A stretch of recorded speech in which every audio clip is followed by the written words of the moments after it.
is up, everybody? Welcome back to the Underdogs podcast. Moving on to episode number 12 now.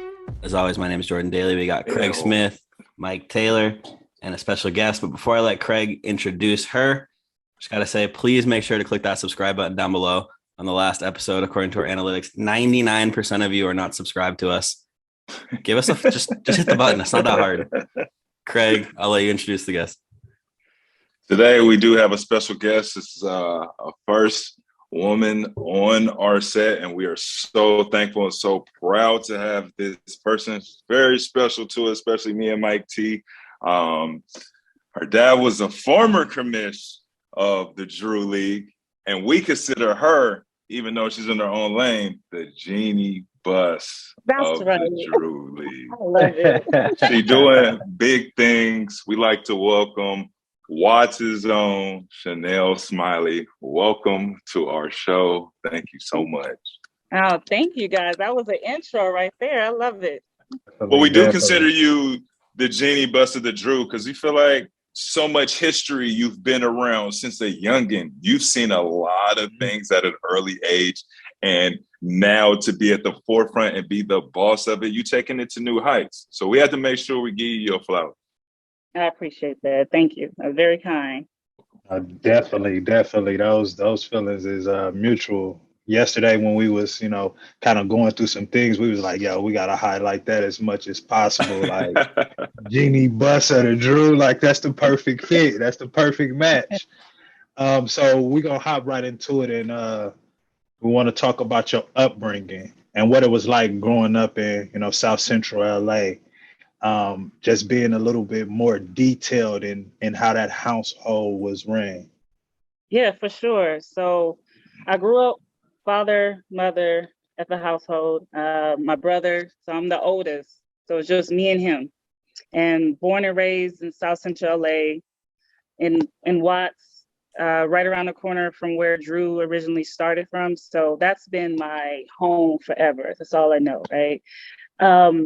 The household, I had a great childhood growing up. Like my father is a sweetheart. Those that know him knows he's like a big teddy bear. So my mom was the one that kind of ruled with the iron fist, but they made sure that me and my brother was on a straightaway, that we stayed focused on our goals and just made sure that we accomplished whatever it is that we wanted to do, despite of where we were from. So I really thank them for bringing us up the way that we were raised, and I just thank them for everything that I am today.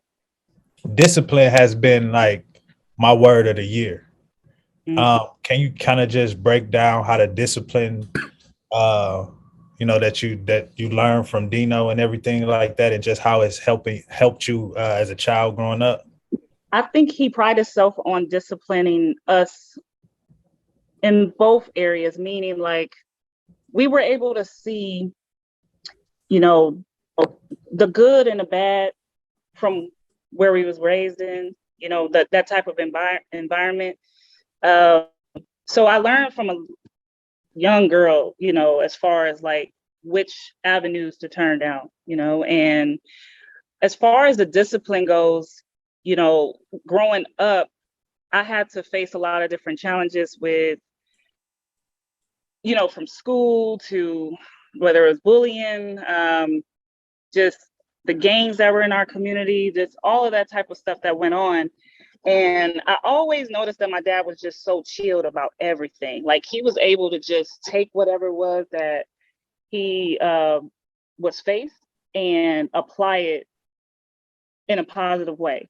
And growing up, I just noticed, I was like, okay, certain people react in a volatile way, and then some people react in a very calm demeanor and able to use that lesson and share it and make a positive, approach on it going forward. So I had to get a balance of that. And I learned a lot around discipline from him and my mother too. She was brought up in the South. So understanding like how she was raised, it gave me both perspectives. He's a city guy. She's a Southern girl. She lived on the West Side growing up, like in Leimert Park area. My dad was the East Side boy. So it was like the best of both worlds. So I think, and that's what I feel like really made me the type of woman that I am today. And even with the Drew, you know, the discipline that comes from all different personalities, from coaches, players, to the fans, from everything that surrounds that. You know, we're talking about dealing with hundreds of players and different personalities and having to figure out like a balance of that. So discipline plays a big part in your success and however you move, you know, throughout life in general. The mental pressures of surviving an inner city. Can you kind of, you know, dive into that a little bit? A lot of people, like for me, you know, being, you know, from Milwaukee and being in the inner city, like, man, the Drew, that was like home to me. Like it was like, you know, because that's like my environment. As soon as I walk out of my house, you know, we see the crackheads, we see the violence, we see, you know what I'm saying, street activity. Like there's no escaping that. So, you know, just being, you know, LA, playing for the Clippers and everything, it's hard to see those areas. So when I was like exposed to the Drew, I was like, yo, where this been at? Like this part of LA is parts of LA that look like this. Like this look like home. You know what I'm saying? This look like Locust Street. This look like Burleigh Street. You know what I'm saying? So just that mental pressure of surviving that inner city. Can you kind of just dive into that a little bit for us? Yeah, for sure. I mean, I was born in Watts.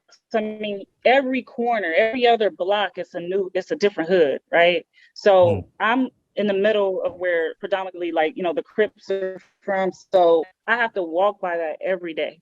But the thing about like our family, the Smileys, you know, my dad raised most of these young men and women because he was always like, you know, he was a PE teacher. So he had them brought up under his wing. And so they had found respect for him. So they had respect for the family. So having to see that mentally, like you said, the drug addicts on the corner, the robbers over here going under people's houses, taking their pipes and stuff in the middle of the night, the tag and the graffiti, like all that stuff, detrimental, like it does do something to your mentals when you think about it, especially as you get older. But when we were younger, we just thought that was normal. Like this is just the normal thing that happens in our neighborhood. But what's beautiful about our upbringing is that we were able to travel a little bit, even though we didn't go too far. But going to the west side, going to the beach, going to Malibu, traveling down to Santa Monica, San Diego, going to Frisco, like those different pockets of the state, you know, you was able to be exposed to something that wasn't necessarily your hood. So you were able to find a new respect and appreciate life when you saw something different. So that's why I always tell people, you got to get out of your community and see other places. Like you being from Milwaukee, it's I never been there, but I know there's a hood in every city, right? So what we have in LA, I feel like we don't take advantage of the opportunities because we have a bunch of opportunities where people can get out of the hood, especially out of the gang life and stuff. That's only if they want to. But mentally, you know what I'm saying? What I did, I just got into sports. I played volleyball, played basketball, I played everything. My parents made sure that I was active. And that's what kept me, like, my mental together. Yeah, I think that's the biggest point, always staying busy and getting active into different things, because if we don't, they're going to be calling those, you know? Yep. So it's just, it's good. It's a good thing. And that's what we want to also tell the kids too. Just be active. Yep. Find a sport, find a passion, find something that you like to do and pursue it. For sure. For sure. Yes. A mentor is definitely necessary. Yes, absolutely. Absolutely. Key in life. And your dad was a mentor to a lot of people. I mean, we even had just generalized talks, you know, just off nothing, but it's good conversation, because it's just always, when you have somebody who has good wisdom, a good head on their shoulders, they're going to always put you in the right situation, no matter what conversation it is. Yep. So it's just it's always been good conversations with Dino, you know, in that regard. Good to know. Good to know. It's funny you brought that up too. I didn't like grow up in like a rough area or anything like that, but my dad always had a rule. I had to be doing something. He didn't care what it was. He didn't care if it was a sport. He didn't care if it was like a club or anything. I had to be doing something. And that was all throughout high school too. Like that was always a role of his. But anyway, we kind of wanted to know, like, when did you start getting into basketball and when did that start becoming like a kind of a passion of yours? Well, I think basketball's been my life since I was in diapers because that's all I've been around. Our summer was in the gym. So I used to spend time at the Drew all day. You know, that's where my mom would have me, like right in her arms at the Drew. So basketball was in front of me at a very, very early age. And then I grew to love the sport probably when I was really, I would say probably like middle school is that when I grew to love it. So I played all the way through high school. And then I didn't want to play in college. It wasn't my thing. I just wanted to go to school and do well at school and then work. But as far as playing from middle school to high school, I really enjoyed the game. And then growing up around your dad, obviously, who was the former commissioner of the Drew League, how do you think that kind of like helped shape you and kind of grew your passion? Well, because it was in front of me so much, I learned the game from him. I learned the game from my uncles, from family members that were there. You know, shout out to the Ware family. Like we've been together since we were little kids. So I just learned the game from a lot of the vets, a lot of OGs that were there. And we stayed up at the gym all day. Like we had no family vacation in the summer. So everybody just went to Drew, but it was our safe haven. So it was normal for me. So but when you're in front of the game like that, you know, you learn and you learn it from the MC, from Still Bill and George, like them knowing the game. Like I learned so much from George over the years, just by him, you know, talking, just him, just listening to him, like his voice draws you in anyway. So when you just hear him talk and then he's talking about stats from the 90s, you like, how do you even know this stuff? Like, you know what I mean? So, and then I always pick his brain, you know, so I don't mind asking questions. I love learning new things. If I don't know the answer, you know, I'll just go and ask somebody the question. So even with basketball, I'm still learning. I watch the games all the time, and there's rules that's changing all the time. So, you know, but I'm a fan of the sport. You know, I love the Lakers, love the Clippers. I'm a team LA baby. So I just pull for the city, and then I pull for the underdogs too. So yeah, because everybody don't understand about basically rooting for both of your teams in the city, because there's always a bias, and that's that bougie you know. Yes. You know what I'm saying? Like when you're original, you love the game, you love players. That's it. My players. That's And George is a historian. Also, also big shout out to the voice of the Drew, yo. Yeah, like George, big shout out. That's definitely something that's like welcome him. And he be in interview mode all the time. Like when I was first there, he was like, Mike, you know what I'm saying? From the Clippers, what you been doing? What you been up to? You been overseas? How's it going? Like, real good, you know what dude, I'm saying? man. Like real great Real dude. good, Like the Drew is just that family grassrooted organization. Like, and that's one of the things that I loved about being at the Drew, because you know, you walking up, you speaking to everybody. It's just like that a good fun family time. For sure. That's what we wanted to keep it, like that authentic. We didn't never want to change up, no matter what sponsor comes in to put a banner. Like it don't change what happens in between that line or when you step in between those doors. It's gonna be the same people, the OGs in the corner. You're gonna hear George. You're gonna see my mom in the snack bar.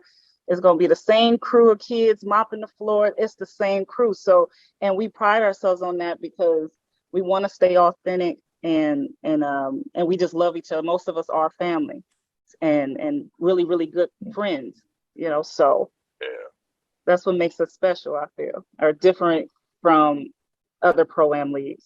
Yeah, because it's more family oriented. Mm-hmm. That's deep rooted. Yeah, for sure. Deep rooted. Sure. So we know you've been at the Drew since you was in diapers, but we want to know, what specific age do you remember your first time actually being at the Drew? And if you could give us a little bit of like background of what you remember. I know. Oh man, what I really remember Oh man, I remember a couple. I was in middle school, so I had to be because I went to Drew. So after the game, Yeah. after school, I would just hang out at the school until they come and set up for the weekend. I Okay. remember, I remember George being the announcer for the first day. It was the first time, and I'm sitting there like with the we had like a little boom box, right? So Yeah. I was like the music person. I'm like 12. I'm playing the CDs and stuff, the discs. And I remember having like it wasn't loud enough. I remember them saying, "Hey, turn it up louder." And then I had got the mic because we didn't have no MC. I got the mic and I put it on the speaker so it could get louder. Like I'm doing some Jason promoter type stuff. And then I remember George being the announcer. Like my dad was like, "Oh, Chaniel, this George, Chaniel, this my daughter." And I'm sitting there and I'm like, he looking at me, he nervous. I'm like, "Have you did this before?" And he said, "Nah, I'm about to try it." I said, "Why did he hurt somebody that never did this before?" And he was just looking to make some change. And so he hired him to do the MC because that was the only position we needed help with.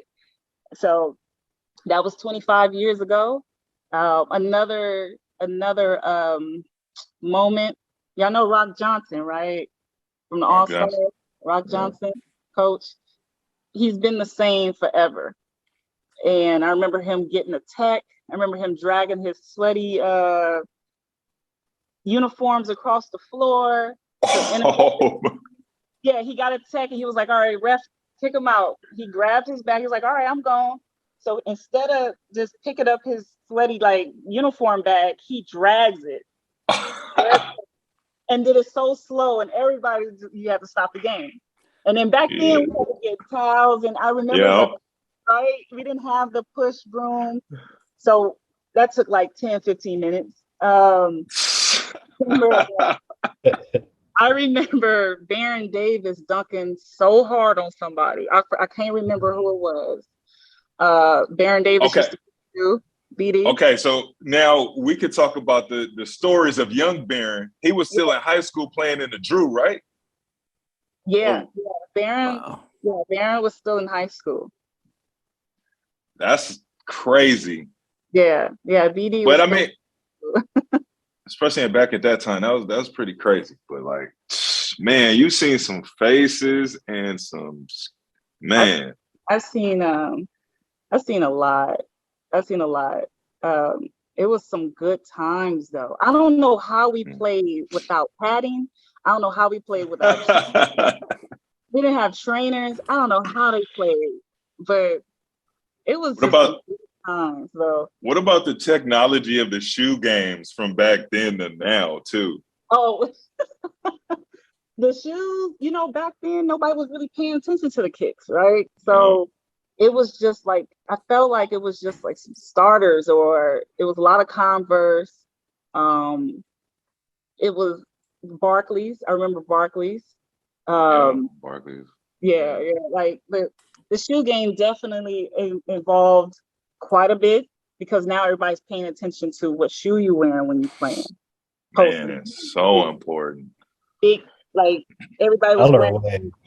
Huh? What'd you say? No, I was just saying the colorways. Like it's all about what color your shoe is now. It don't even matter what shoe it is at this point. It don't even matter. It's the colors. So back then everything was just so black, white, blue. Just basic. So I wish we could pull a whole catalog of uniforms from back then. You see how big they were to how they are now. Yeah. We've seen I've seen a lot of amazing players come out of the Drew. And those players have been successful. I mean, even from coaching, some real even Violet Palmer, the first women's NBA referee, came out of Violet. Yep, she came out of the Drew. Yep. She came out of the Drew. Casey, Derek Richardson, all those guys. It's a lot of NBA refs that ref at the Drew. The Drew, yeah. That's where they started at. You know, KC used to play at the Drew, and then he started reffing, and then now he's in the NBA. So it's a lot of Good. rich. You know, so I thank Barron for even putting the documentary together, and we was able to even find all those archive videos to see how it was back then. Yeah, it was dope. Mm-hmm. All right. So this is called My Rhino Vision. And I want you to walk me through your favorite game of all time at the Drew and the best play in that game. I know. I mean, okay. Off the strength, I would have to say Kobe's game because Kobe's game. Because it was Kobe, right? Legendary. Like it was a game that wasn't even authorized to happen. Like it, and I think why it was so special, not just because it was Kobe, but it was because it was Kobe. It was because it was Kobe, straight up. Right? It's because it was Kobe, and the way it happened, you was there, right? Like Yes. it was. We were getting ready to go to the Goodman game out there in DC. Yeah.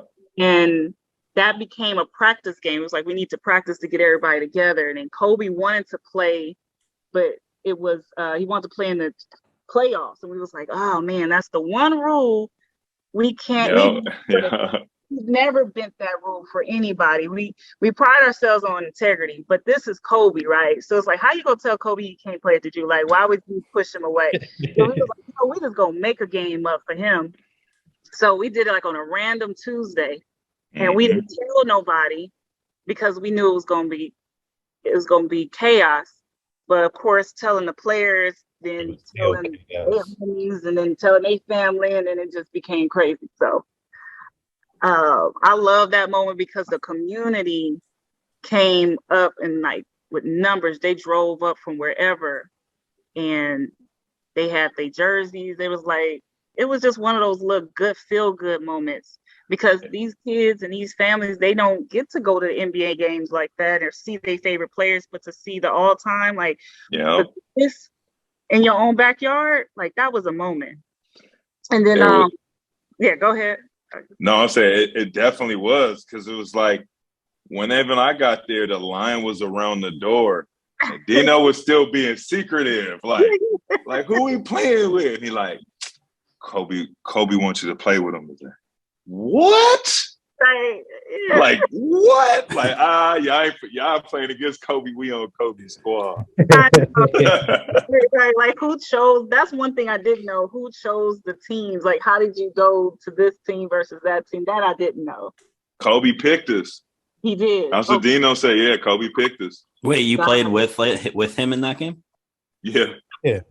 This is who he picked. That's it. So you could go down in history and say Kobe picked me to play with him. That's the first and only time I got to be a real Laker. No, that's definitely legendary. Having the legends, rest in peace to the late great, come through South Central. Watts, like for the it was. Oh like, my God, it was so great, bro. It was unbelievable. That's crazy. The cars were in the sandbox. Yeah. By the swing set, like no kids could play today. Like we need this for parking. Like even the gangsters outside on their best behavior because it's Kobe, and that like Kobe changed everybody's energy. Mm-hmm. Everybody's energy, and then so let's walk down the play too. Was it the last play? Kobe went on James. Is that your favorite play? Because he comes at the end to stand at half court like this. It was a favorite play. Like that was my favorite moment when the kids rushed him. That was my favorite moment. And then also when another moment is when the sheriff tried to get him to leave. Yeah. It was the moment where I was like, okay, I got a whole new respect for Kobe. He was like, I'm finishing the game. Like, I got to play this out. And I respect him for that. Because he could have easily just been escorted out, and then we would all been like, okay, well, the game over now. Like, how you gonna leave with a few seconds left on the clock, and then like he a ball player at the end of the day. Like that celebrity status was pushed to the side. No, I'm good. I feel safe. I'm at home. I'm in LA. Yeah. Everybody love me here. Nothing's gonna happen to you. Yeah. So, and he played it out. And then for him to hit that shot, it was just magical. Everybody ran on the court. George ran on the court. I've never seen George that excited. He ran, and yeah, and he got the shoe. He got his shoe. Oh, yeah. Wow.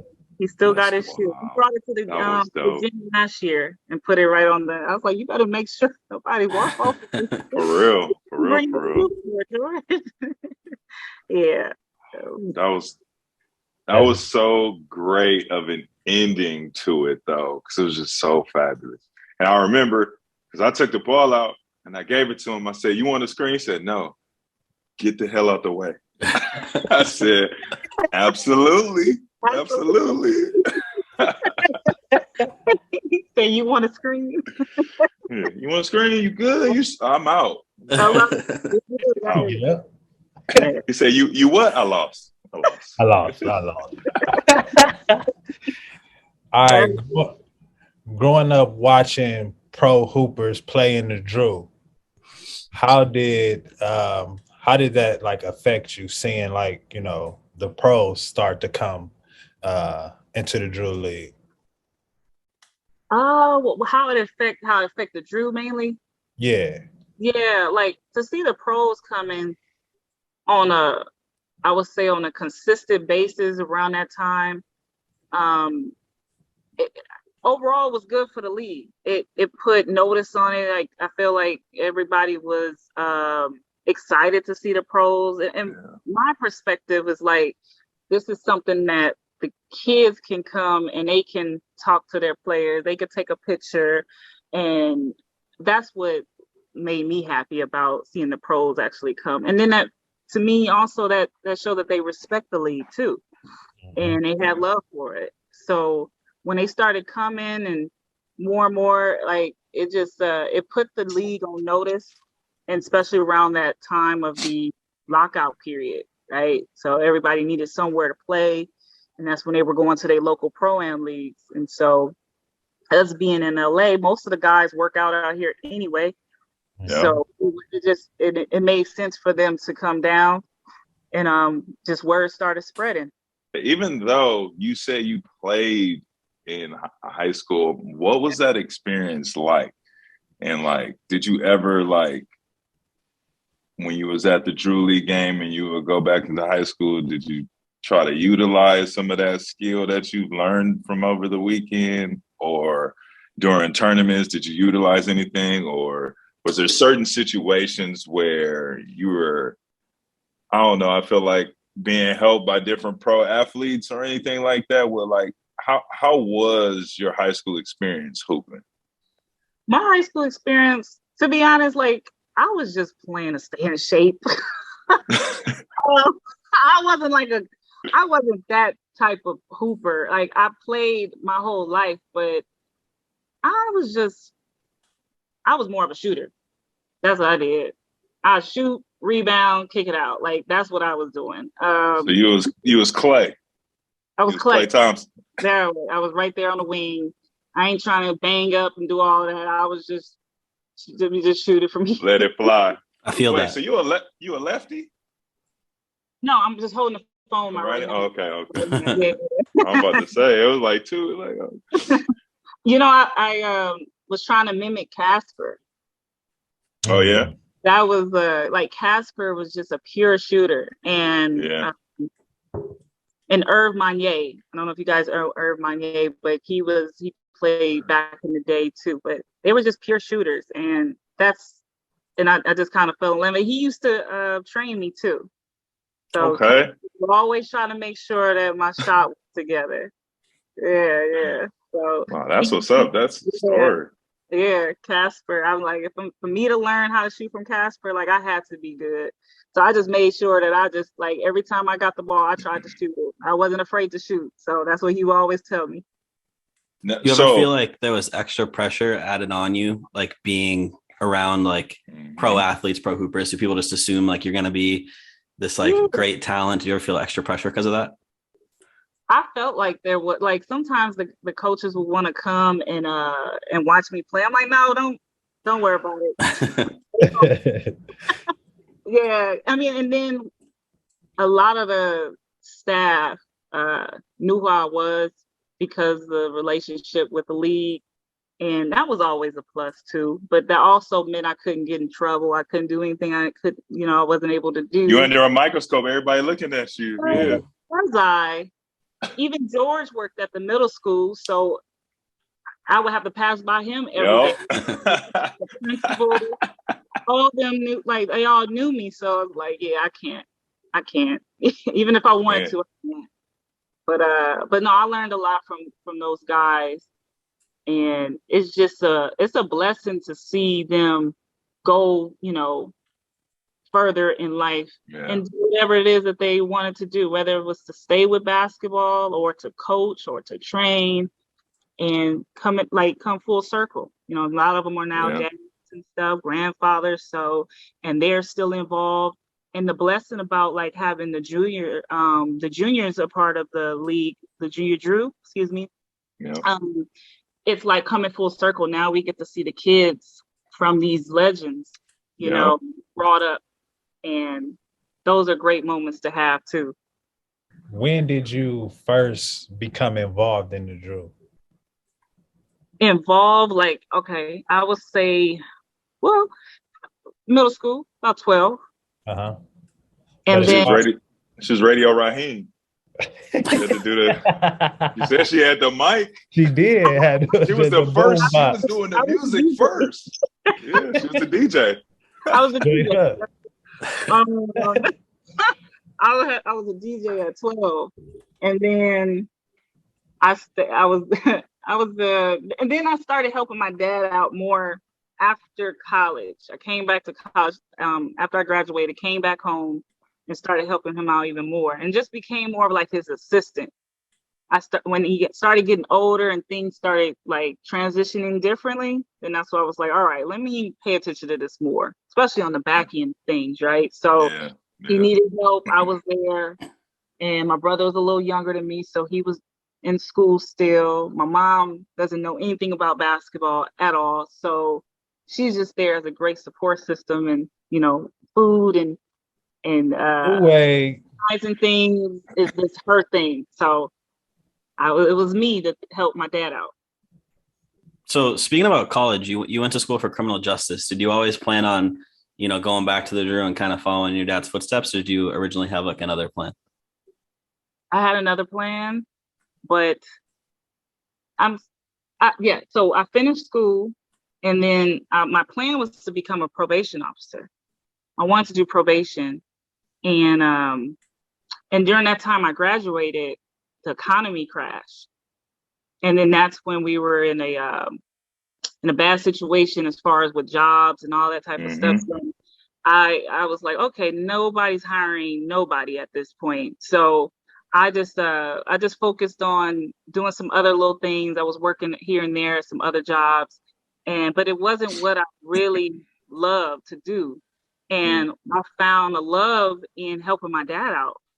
And so I put more energy in that. And I was like, okay, now I'm actually loving this, and I'm in love with it. And I want this to be something I do for a very, very long time. And that's why I'm working hard enough to make sure that it goes another 49, 50 years, and then hopefully my son can fall in love with it like I did and take it over. So, but yeah, no, what I'm doing here is something I'm like determined to make sure that it goes on as long as possible. For those who don't know about the famous historical program in the Drew League, can you give us a brief walkthrough of what the Drew is? Yeah. So for those that don't know, the Drew started in 1973, 49 years ago. Started off in a middle school and started off with only like 6 teams. And it's a pro-am meeting professionals and amateurs. So we have a collective of high school players. We have a collective of collegiate players, overseas pros, and NBA talent as well. So it's special because you have all those different levels playing on one court together. So even the guys that should have made it, but maybe an injury took place, and they were the man at at their local school or in the neighborhood, they come back and play, and it gives everybody a the ability to be in their own backyard, to enjoy basketball for free, and just really just enjoy each other's presence as a family dynamic. So it's been going on for 49 years. Next year we celebrate the 50th anniversary. 50. It's 50. It's crazy. Yeah. So have a lot of ideas of what we want to do with that. But we also have a nonprofit organization from the Drew. So we're helping kids in our community year round. We have a women's Drew as well. So we definitely didn't want to leave the women's out. In the Ware family, they run the women's Drew, Tanisha Ware, and she's doing a great job at that. And then next spring, we're going to incorporate a junior Drew league as well. So that way our kids are more attached to us, and do some stuff with the high schools as well, like a showcase. So we got a couple of ideas coming up, but we want to be full circle. So that's what the Drew is. It's a little bit of everything, No excuses, just produce is the motto, is the slogan. I'm telling you, every game is exciting. Like every game, like I love it. Like especially the underdogs, the people that you don't know, you're not familiar with. Like that's something that I always love, just watching the Drew, like just sitting up there all day watching basketball. Like that's like a gym rat's perfect, you know what I'm saying? Perfect like space right there. Yeah. And that's where like it be people there all day. Just they bring they cheer, they back cheer, little, they stadium cheer, and they just be posted up all day. Bring their snacks. And a lot of families have been brought up at the Drew too. A lot of relationships is made, so it's beautiful. And everybody look forward to it. So when the pandemic hit and there was no basketball, no Drew, and we didn't see those people for a whole year, so that's where we at. We back though this year. We back at King's Drew, everything's back to normal. So we're all excited to get back together. And for people who are from watching this podcast, if you're going to go to the Drew League, make sure you get some tacos too.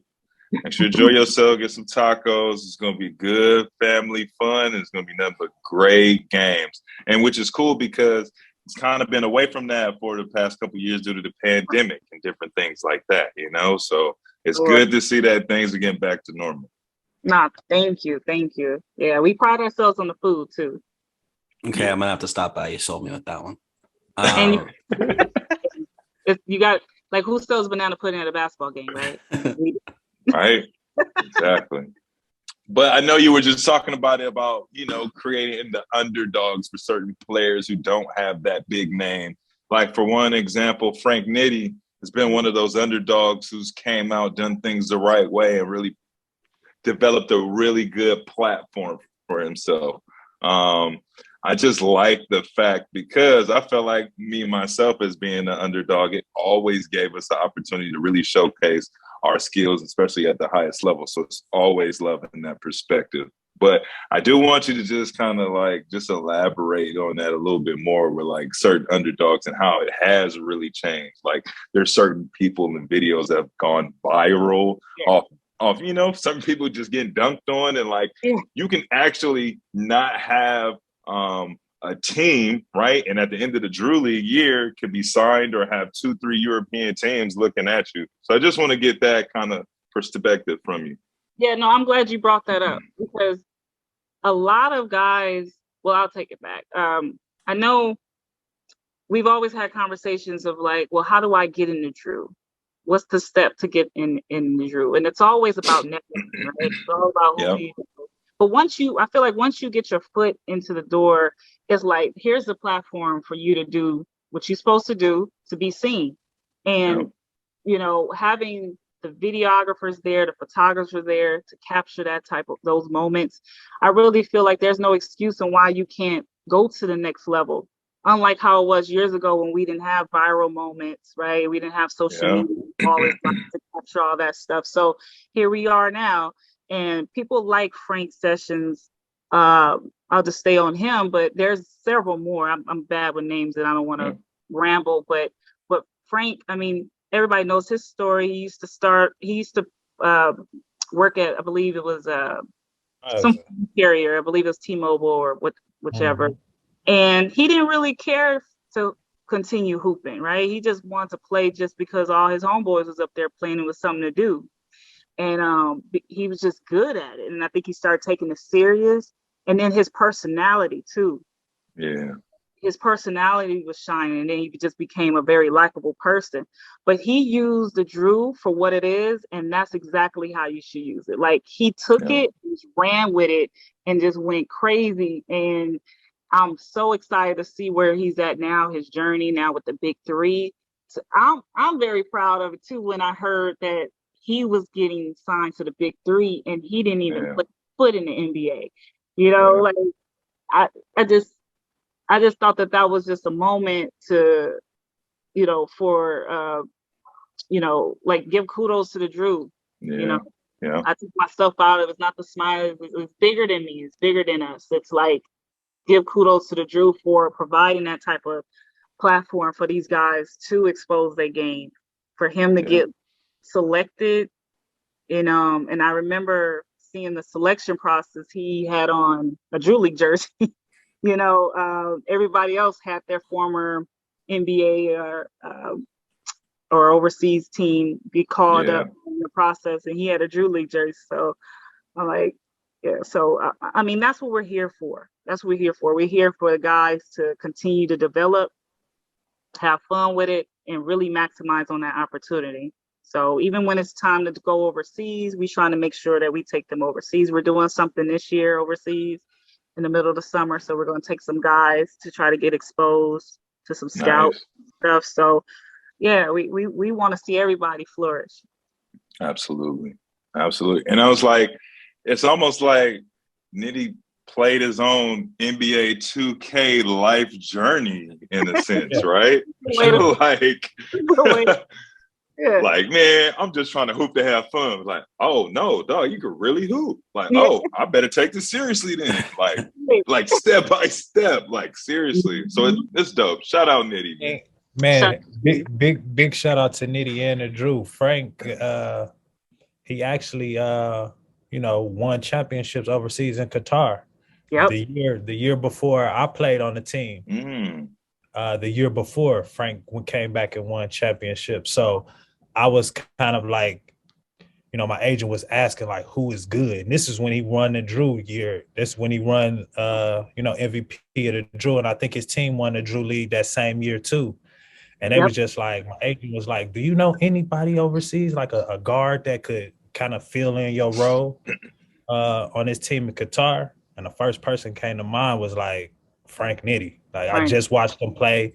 Me and him got like similar energy out there on the court. He hard-nosed, one of those underdog stories that like, man, I'm proud of the journey to even say I know the guy. Like, that's legendary. That's epic in its own way. Like, he really paved his own path. So for all the kids who, you know what I'm saying, watching it and coming up in the Drew, like, now is the time that you could create your own path, your own way. How did the transition of you becoming the commish happen? I know you say when you came back, you was working around, but like, when did it settle in? Like, when did it come like, all right, like, I'm about to do this? Because it's my father, right? It wasn't one of those, like, it wasn't an easy handoff, so to speak. Yeah. I was still trying to be involved, and I'm like, Dad, I got it. Like, I could see you needed help with it, very much so. In 2017 was the year. I feel like that's when I transitioned over. And I said, you know what, I'm gonna make sure I put enough time set aside to focus in on this. So I had the time, and I just wanted it to prevail. I just wanted it to be successful, and I wanted my dad to have the help that he needed. So and he trusted me. It's hard to really trust individuals with your baby. and I knew how valuable it was for him to make sure, or important for him to make sure that it was in someone's hands that he trusted. So Yeah. I feel like over the years of me back and forth in school, coming back home in the summer is when it was more of a testing period, right? So it was about 4 years like of a testing period. I would take on certain roles to handle for him. And then 2017 is when I was like, okay, I got it. That was the year. Dang. Yeah. That was the year. And and I didn't even really pay attention to the whole, oh, you're the only woman. I didn't even pay attention to that. Like I was Because it just was bigger than that. You chasing something bigger than that.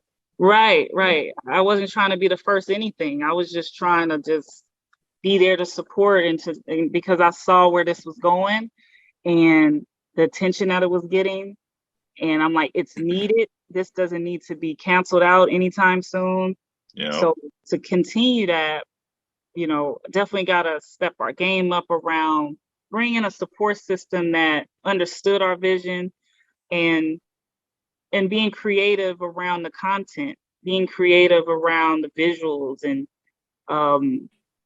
just making sure we just had a good team that understood. And therefore, I made sure that our core teams, such as our staff, which we would call them Drew Crew, that's our name, their family. So I want to make sure that they were still rocking with us, and they have been.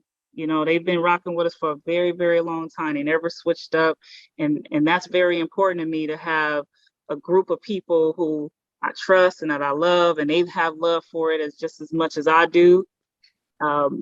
And that's what kept us strong. A praying. My mom was a praying woman. My grandma was a praying woman. Like they always say, like we pride ourselves on that as well. Like we're a Christian family, so we believe in we pray and then we just let it go. Yeah. How did the Nike contract help the Drew, and how did it push the Drew a little bit forward with, what I'm saying, just some of the exposure and everything that you guys were getting? And what year did the Drew League get that Nike contract? 2013 is when we Okay. went over with Nike. So it's only 2022, right? So it hasn't been that long, right? So all those years before, 40-year plus, we weren't signed to anybody. We were independent. Hank Salvatore, rest in peace, Hank Salvatore. Yeah, R.I.P. People. He was a fan of the league. He loved what we were doing, and so he helped out a lot around like uniforms and things like that to make sure that we stayed afloat. So, but yeah, so Nike came in 2013, and when they came in, their whole vision was to really make sure that it was elevated. The content was elevated in a way where it didn't look like mom and pops, because I used to do I would just take pictures off my phone and upload. We used to have people do, things like that because we didn't have the personnel to do that or the expertise in that type of thing. So they came with really that package of expertise to make sure that our vision that we had that came to life. Okay, so in 2017 you say started. Now 2020 we all know what happened. Right. How was that process for you guys during that time? And I know we talked about being back, but I just want to talk about the process because it was difficult for everybody, but I want to see how difficult it really was for the Drew Crew and the Drew League. It was stressful. It was stressful just because never ever we've shut down a whole season. And you always hear the words, the model basketball never stopped. And the fact that it literally stopped, no one could imagine something like that to happen. Yeah. Even during the riots, Rodney King riots back in the 90s, we didn't stop playing. Because remember when everything shut down in the city and the marshals came out And we were allowed to play because everybody was stressed out. It was like, well, can we at least go play basketball? Can we do that? Can we open a gym? And they allowed us to open a gym for that. But for us to shut down completely, everybody was just like, I felt like a lot of people was just depressed. Some of especially the older generation. I would say the older generation is depressed because they've been doing the same thing repeatedly. It was a routine for them every year. Mm-hmm. They get older, their thing is to stay connected with one another. Yeah. And that's how they were able to just, bond together, and they'll pull up in the corner. They have their snacks, their food, their drinks, and they'll just talk major shit. And that's what they love to do. And the fact that, and we're talking about 60, 70, 80, even Lo Clark, he's 90 something years old, but that was his routine every weekend. And for that to stop, unfortunately, certain people passed during that year. Yeah. And so that's why I would say it was very depressing for most. Even with the kids, I felt really bad that the kids had to stop playing. There was nothing for them to do. We were trying to figure out ways to do stuff outside, but yeah, it was definitely a moment I will never want to see again. Yeah, definitely. Yeah. But we survived, and that's the most important thing. We're still here, we're strong and making things happen. That's the most important. Absolutely. Yep, definitely made it. Mm-hmm. What advice would you give to the young girls out there that are stuck in tough situations but aspire and look up to you? What advice would you give them? I would tell them to hone in on who they are as an individual. Really process who they are first, because you can't move in the world not knowing who you are, and really have that confidence to move forward. There's going to be plenty of doors that's going to shut in your face just because, one, you're a woman, and in the male dominant industry, a lot of people don't take women serious. For myself, or those that don't know too much about the Drew or not in tune with what's going on social media, whatever, they're surprised that I'm a woman. They're like, wait, oh, I thought it was a male, and then I'm a young woman too. So it's very surprising. So as far as the young girls, I would say to definitely find a mentor who you do look up to, and tap into that. Definitely do research around that. Never be afraid to ask for help, and to really just do whatever you want to do and kick the doors down. Like, that's what you got to do. Don't take no for an answer. You know what I'm saying? So that's my advice for the young girls that are trying to get into whatever it is that they want to do, even if it's not sports. Telling them to be fierce, don't have fear, right? And don't look back. Keep going forward. Yeah. Just produce. Absolutely. Scary, but you gotta have a face of a lion and walk through them doors and take. I love it. I love it. Because I always talk about the lion, right?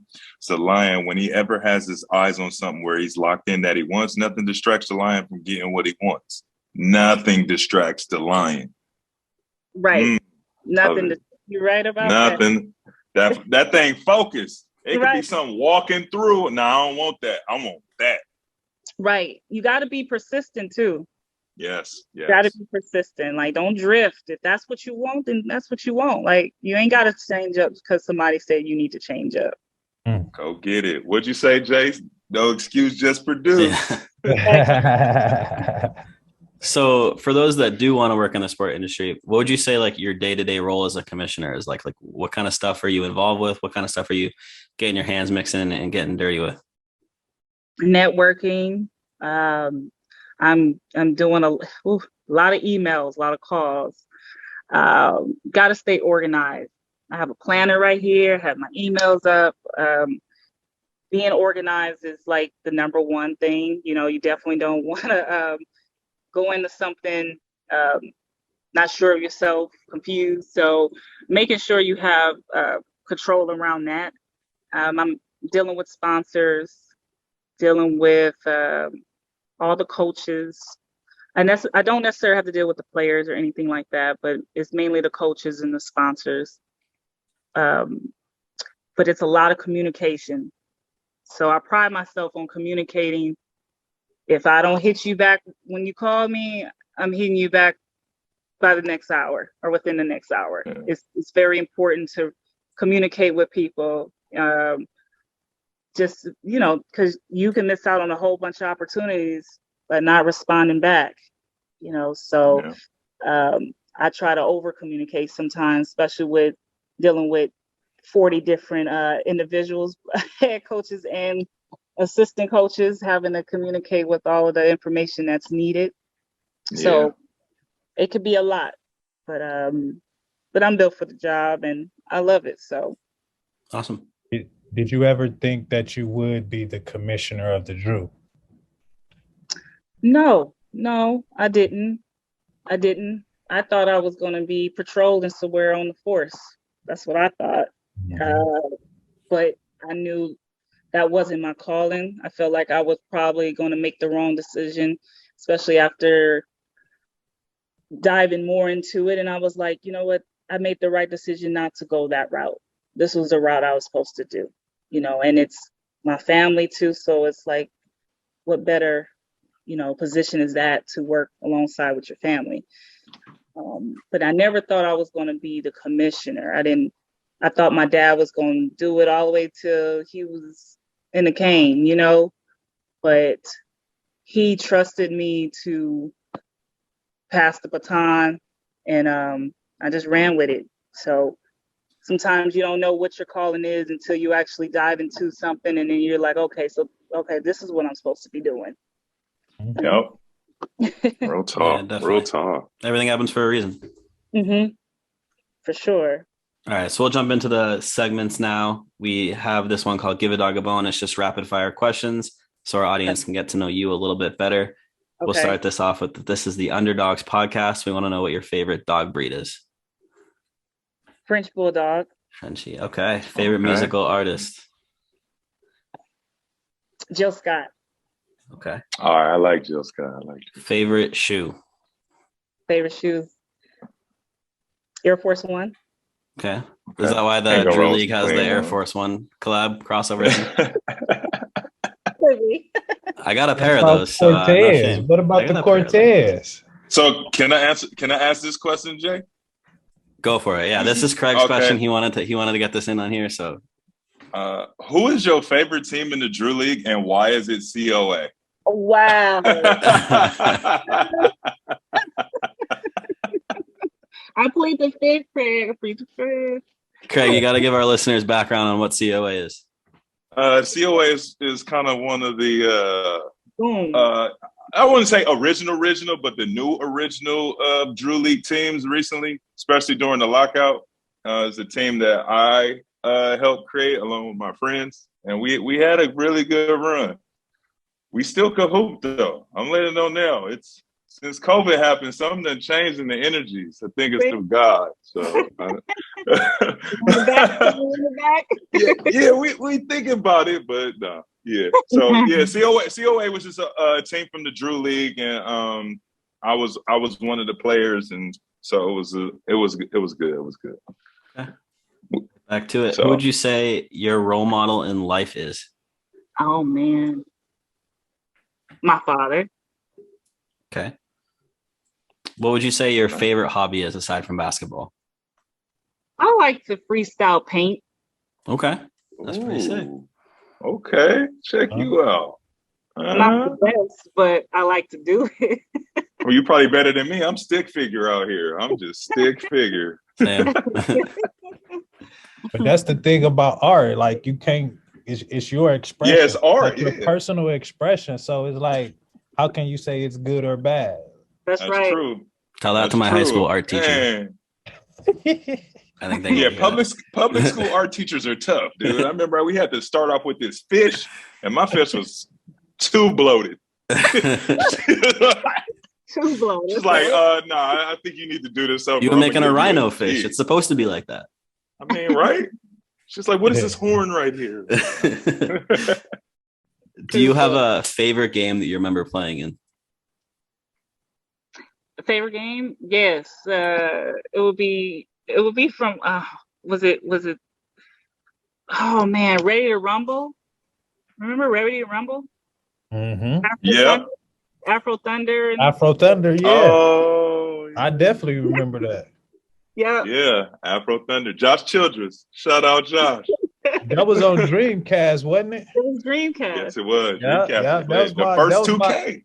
The first very 2K. first in 2000. That was my last time playing 2K. My first and last time. Yep. I used Oh, to wow. love it. Do you have a favorite movie? A favorite movie? And how quick can Craig quote that favorite movie?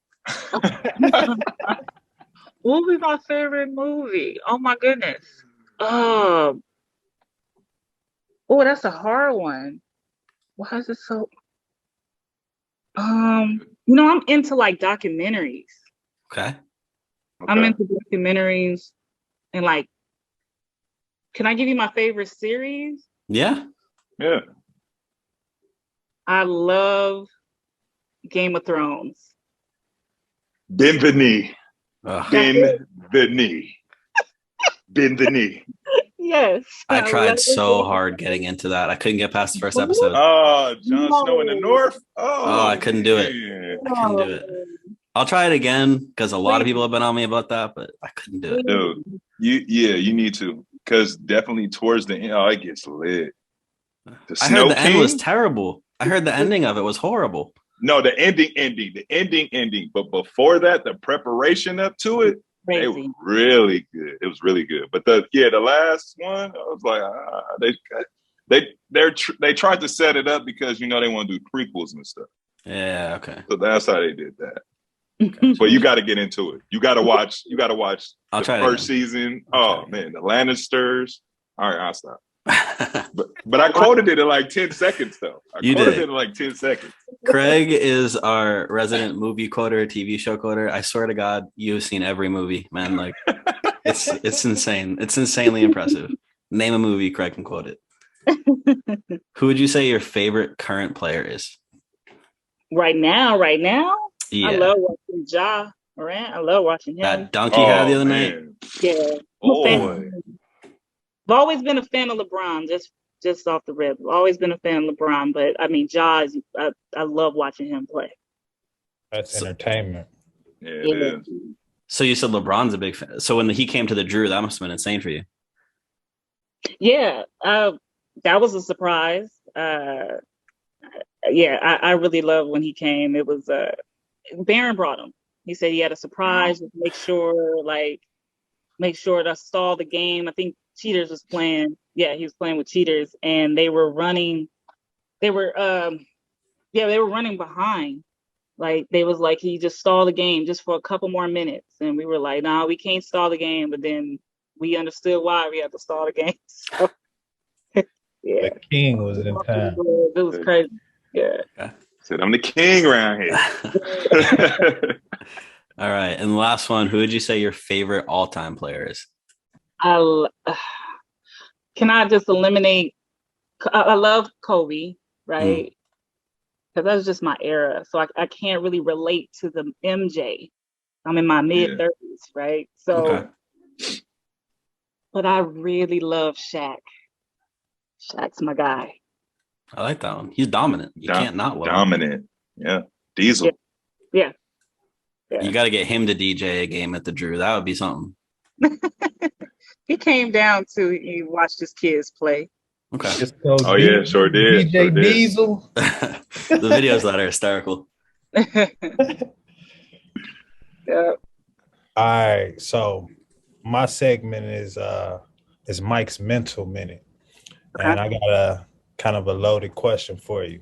Being a female in a male-driven industry, what does it take to get there, and what barriers do you face as a woman? What is like the mental approach of just the whole, getting into that industry and getting into that space? Well, getting in that space is always going to be challenging. But I feel where we at now, there's a lot of more doors that's opening for women, more acceptance, right? So if you just put yourself in the right position, it can happen. Unlike how it was years ago, like we see more women into sports, managing up front, but instead of behind the scenes. So that piece right there, I feel is more accessible than it used to be. So that's always great to see. But the mental piece around it, like having to conduct yourself as a lady instead of getting out of character, because the first thing they gonna say is, "Oh, see, look, she acting like a female," or that's how girls act. Don't act like a little, and those things have happened. Not necessarily saying, not necessarily like just saying off the rip, but you can tell that's how they're looking at you. So you have to always have to conduct yourself as a lady very professional, because they're going to test you. They're going to want to see if you know what you're talking about. And if you don't, then they'll judge, So I feel like you definitely got to be 10 times prepared than the male. But it's a lot of sharks in the water. But I think if you have the right team and you're focused on what it is that you're trying to do or what you're trying to accomplish, then you'll be fine. Yeah, but the mental piece, I think self-care is very important. Doing things for yourself in preparation of whatever task that you're about to do. Well, I want to know, what is the funniest Drew League moment to you? What made you laugh? Oh man, it was a potential fight that didn't take place. Okay. It just made me laugh, and everybody was oh man, I don't even know if I should say their names. Does it involve someone sitting in this room? No. That's where I thought you were going with that. Okay. But it's okay. But they were like 7 feet though, right? Like 2 7 foot. Oh my God. That's funny to me. Like that's hilarious. Yeah. Right? Just imagine 2 7-footers trying to fight, and and they not fighting. Looking like giraffes. No one was connecting, and everybody's standing because no one wants to break it up. So we just laughing. Like, I know this. But let me see a moment that was real funny. I feel like it was something on the MHP team because they're just hysterical. MHP is that's Swaggy Nick P Young. team, huh? Yeah, that's Swaggy P. Yes, Swaggy P and them, and Adrian. Yeah, they're just funny in general. But the giraffe fight to me was the funniest. The giraffe fight. Like, have you really seen giraffes fight? How they be swinging their necks? Yeah. Like, dog, that's the funniest. It's the funniest. All right. We will end off this episode as we do every week. We have to know, what is the biggest lesson you've learned throughout your entire journey? Oh, man. Walk in faith and to take everything that comes to you as a blessing and don't question it. 12 episodes in, we've gotten a different answer every time. I love that. Oh, that's good. Love that. Beautiful. Awesome. That's going to do it for this episode. We appreciate you, Chaniel Smiley, for hopping on. Before we go, thank you so much. Our former guest, Jermaine Jones, just came out with a book. That's what's in the background, called Last Man Standing. Please go check it out. I'll link that down below in the description for everyone to check out. If you ever wondered what's in a pro athlete's headspace, mental health space, especially for people like me who have never been a pro athlete, I'll never understand that. It's a huge eye opener, and it makes you kind of understand things a little bit more. So please go check that out and support our former guest. Again, I will link that down in the description below, as well as anything Chaniel wants us to link. I'll make sure to put that down below as well. That's going to do it for episode 12. We'll see you guys next week. Peace. But aren't you a 12U champion? I Didn't am. you say he was 12 U? I'm a U12 But you New said you didn't Hampshire play state no champion. ball. New Hampshire state champion. Coming off the bench. I know what's up, man. So